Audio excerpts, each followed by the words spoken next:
All right, happy Friday, everybody.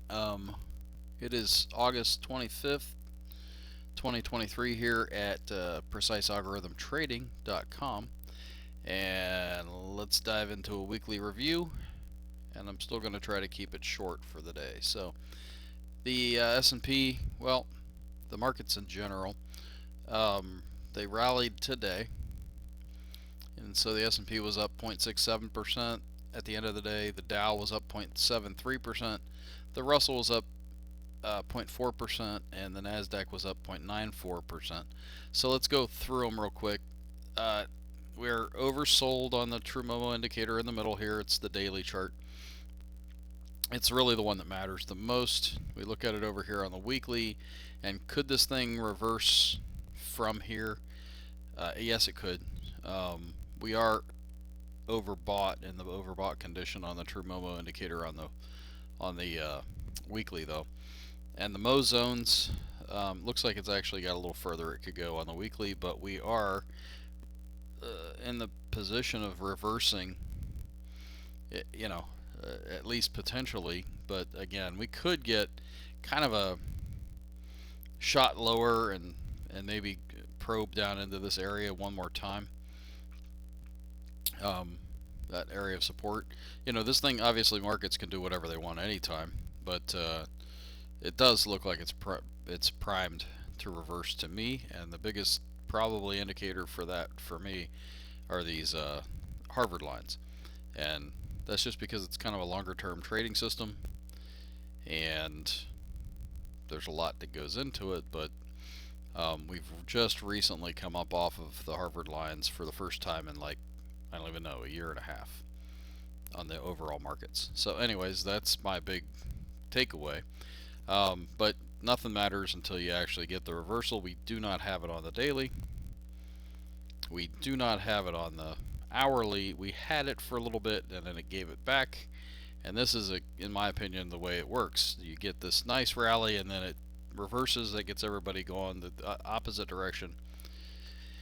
And the only chance you have is like on the second round, which is usually the third wave if you're looking at like Elliott wave and wave analysis. So, trade the third wave is kind of what I've always tried to look for. The Dow, let's look at that. It had a nice reversal in a zone where we've seen price action before. By the way, if you don't read charts much, you go back on the chart and you see this amount of action that happened before, both into like a resistance zone and a support zone, and we've come back to it, and that's really common. You go from one level to another, and vice versa. I almost guarantee I could pull this chart in this zone up here where I'm circling in the middle and go back, and there you go. It's up in that zone there. So that high, that white line that's going across the top of the charts, corresponds. Well, I don't know if it's this white line or when before it got taken out, but yeah, you could dive into that if you want to. I'm not going to right now. Same overall principle here. The Dow is actually showing on the weekly. This is the first dark blue bar, and this is a finished bar because it's a finished week. And but we could get kind of a reversal up into this zone before we fall back into this zone type of a thing. So you don't really, it's all you got to do is just react. You have to, obviously, if you want to do this, you got to take a position, you got to take some risk, and then if you're wrong, you just get out or protect yourself.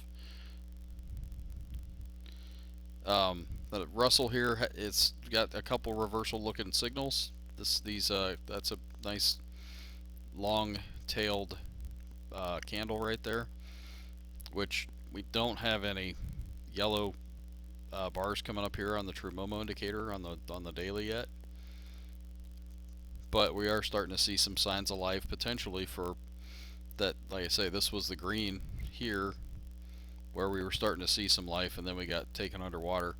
and now it's starting to go green again, we could potentially take out these highs. Alright, and then the NASDAQ. I drew this zone in yesterday and we're still in it.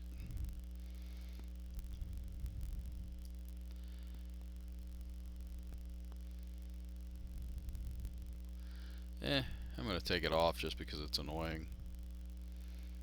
But if you box that area in, we're just looking to see which direction we're going to pop out of this. And based on the fact that we came up into this 52-week high area and now we've pulled back substantially, you could almost literally draw a line at 50% of that range. And if we break the 50% or 618, which is the Fibonacci level, to the upside, the odds are you're going to go up here and take out your highs, or at least get back up to them into that zone. But the same thing, we got a little bit of yellow popping up here, and we still need to see, again, this is that first shot of action on the hourly chart, and then it got turned back, and now we're potentially thinking about going back up again, it looks like. IYT, or the transports, real similar looking. And let's look at oil. So oil, it looks like rallying 1.27% today. Sure, if you're bearish, and I am for a moment, that's a little hard to take. However, I went ahead and actually added on a position at the tail end of the day that if I'm right, now I'm going to have two positions, and I'll be even better off when it falls. And if I'm wrong and I start to see that really pop up over here on the right hand chart on the hourly, I will just get out. So, and hopefully you guys have been following this long enough that, I'm literally looking for an actual reversal on the daily chart that starts out on the hourly chart and looks like it's completely a time to get out. At this point, I might even be a little positive on the trade. And that's enough for, I think, these charts, although I am going to pop up for the weekly review the McClellan oscillators, because they got way oversold, and they look like they're trying to climb up and out. And you can go back on the chart and see when that's happened before, especially this one, which was a nice rally into another rally, and then it fell. So are we going to see that again? I don't know yet, but potentially. I'm trying to look and see if we ever had one of those that failed from one of those levels. Came up, and then that's a pullback zone there, and you could almost say it came up and head faked it before it went all the way back up again here. But that's the kind of behavior I try to look for in the charts. Alright, now let's flip back to stockcharts.com, type in bullish, and look at the bullish percent indexes and see really the bullishness versus the bearishness of the markets. And so the industrials didn't move. The NYA down by 0.99%. The transports tacked on 3 new O's to the downside, went down 7.69%. So this doesn't bode well for airline stocks and train stocks and stuff like that. The NASDAQ down by 0.65%.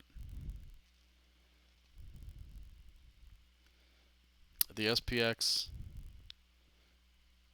down by 1.49%.